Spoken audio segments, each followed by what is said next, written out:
We are back with Mason Richards. Mason, what is next for you as a director? What is next? I think as we bring in 2015, I definitely working on my first feature. Your first feature. Tell us a little bit about that. Are you at liberty too? A little bit, yeah. I definitely, it's definitely going to be the Seawall. So I'm the Seawall feature. The short has been so good to me, right, for a long time, and I'm kind of tired of it. I'm just it's a lot, and so I'm ready to transform and grow, right? And so what's next is definitely working on making my first feature film in Guyana. And there's also some other locations in it, and I've also started my own production company, Marva Productions. And Marva, so we've been producing mini documentaries for non-for-profits in New York and LA and Nashville, really? Other places. Yes, I've been doing that to make an income and to live, and also because I love the work, because it's socially conscious work that believes in it's anything that has to do with having an impact in society and having change and about social justice. So any non-for-profit that needs content for that, I have an amazing team of people, amazing crew. We produce that content. How they contact you? They can contact Marva Productions, me directly, marvaproductions.com. We have a Instagram, Marva Productions, and that's the way they can get in touch with us. And that's MAURVA Productions, right? Okay. Correct. And Marva is my mom's middle name. Oh, really? Yes. So we've been doing some great stuff in the non-for-profit world, socially conscious stuff. So I'm doing that, and then switching gears and doing creative. My first narrative feature. Why is cinema so important to you? And having had this experience, or having this experience, how does it feel to be so intimate with it? I think you said it. I think you said it. The word intimate. Intimacy. Yeah, because I think you can watch a television show and connect to characters. You can watch reality shows and sort of see like two-dimensional, sometimes one-dimensional characters and housewives and all these, But I think there's something about cinema when there's so much attention to detail and creating three-dimensional characters and telling stories that can be epic, with history, and that it just excites me, and I think that it connects us as people, like the films that are out right now, Selma, that and we all know about Dr. King's story, and we all know about movements, but I think when you have a film and cinema and you can be so intimate with a character and have a different perspective on it, it just opens up so much. What when you're looking at a film, Mason, what sort of technical and entertainment element you look for? Technical entertainment? Those are two different things. All right. Technical. Technically, I just.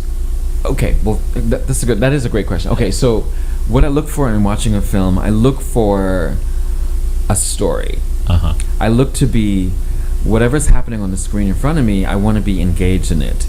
And if I'm engaged in it, I'm not going to worry so much about the technical stuff and all that stuff. If it doesn't, I look for a story. I look to be whatever's happening on the screen in front of me. I want to be engaged in it.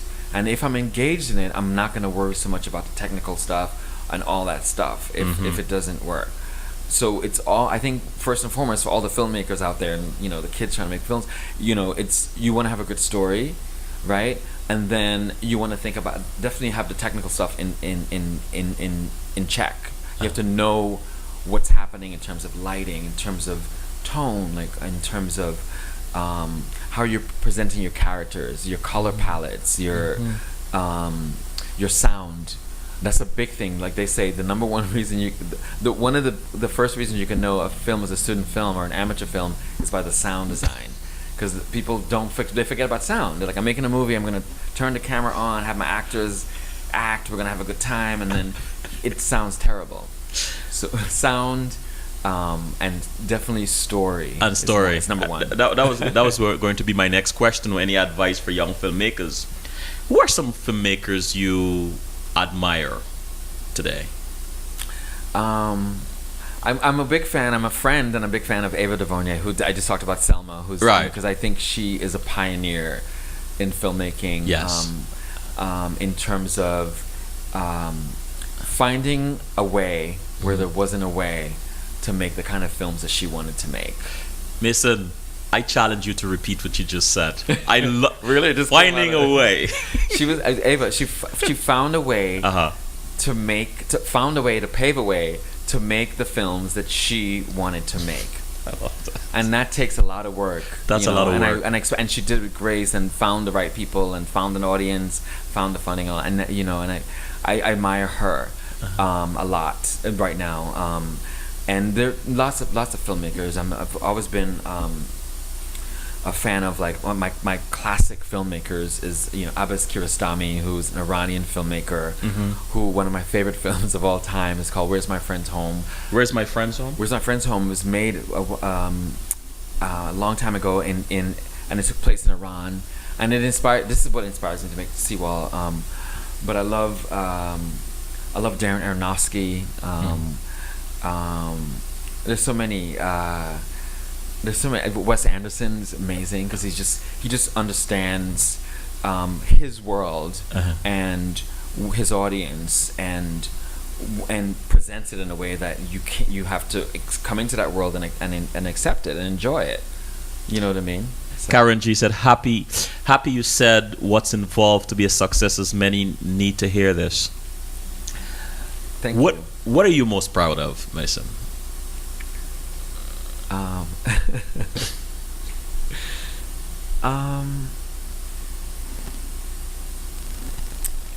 That's a really tough. We can come back. You're good.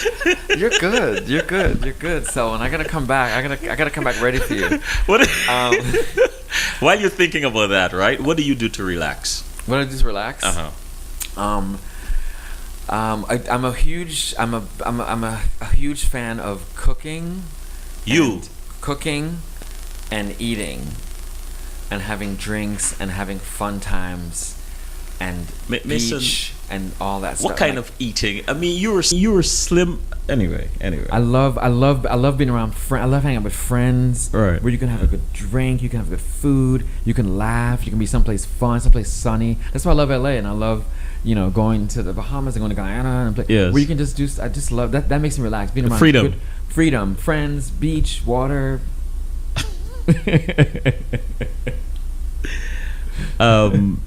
How, if at all, is religion or spirituality a part of your life? Well, I definitely am a spiritual person. I definitely believe that we are not here just existing without some higher purpose and some higher being. I grew up Christian. My family in Guyana, Christian, were baptized, and I definitely throughout the years and through college I've looked at other options like Buddhism and why is that different? Why is Islam different? Who's better? And but I think I've come to the conclusion, at least to myself, in my religion, is that there's definitely a higher being that connects us, and it's all the same, whether it's the Quran or the Bible or the Torah. I think it is something that connects us. If you could go back in time, what would you tell your 15-year-old self? Sorry, Mason. Invest in Microsoft. Invest in a computer. Buy stock in a computer. That's a good answer. I think I was fortunate because I think I had a fortunate life because I wasn't too hard on myself. But I think that would be it. That would be it. I would be like, don't be too hard on yourself. Don't be too hard on yourself. Just keep going and have fun and make it interesting. Have it fun. Have fun with it. If there's one thing about you that, and I mean, you just give us a litany of things when I ask you what you do to relax. But if there's one thing about you that what most people do not know that you enjoy, what would that be? most people not know that. Yeah, yeah. I am Then so why would I want to? Why would I want to tell them? Exactly. If that they don't know, they don't know.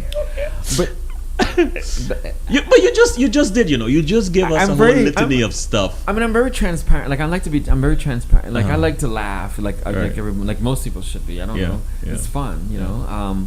But you know that like here's the thing. This is it. This is nerdy. It's terrible. Uh-huh. I like to I like to read. I like to read really get into like not like books. Like read and I like to read and make notes in the book. Really? That's kind of that's terrible. That's terrible. That's not terrible. Like I like this. I don't. Yeah, that's not very fun. That's not a good answer. Mason, what makes you laugh out loud? What makes me laugh out loud? Yes. Whenever I see someone being free and being open and being transparent and letting go of stuff, like Right. when I like my best friends or like my friends, my family, my sister Abby or my mom or my dad. When somebody's doing something that's just completely, just free of judgment and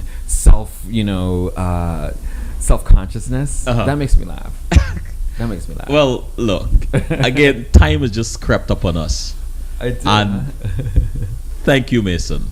Thank you for spending this time. It was fun.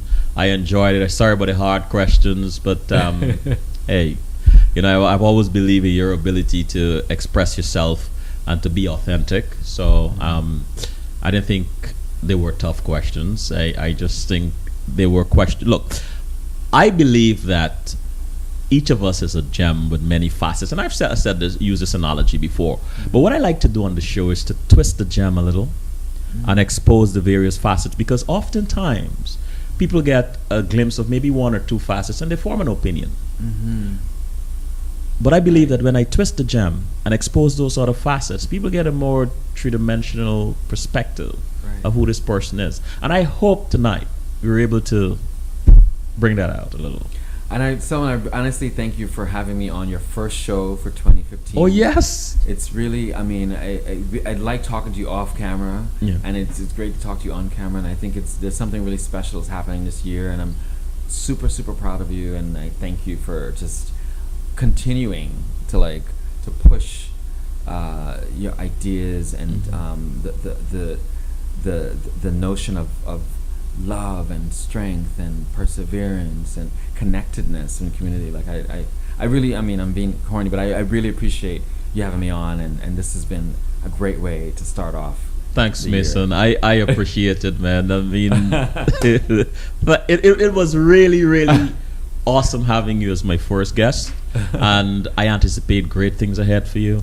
Thank you.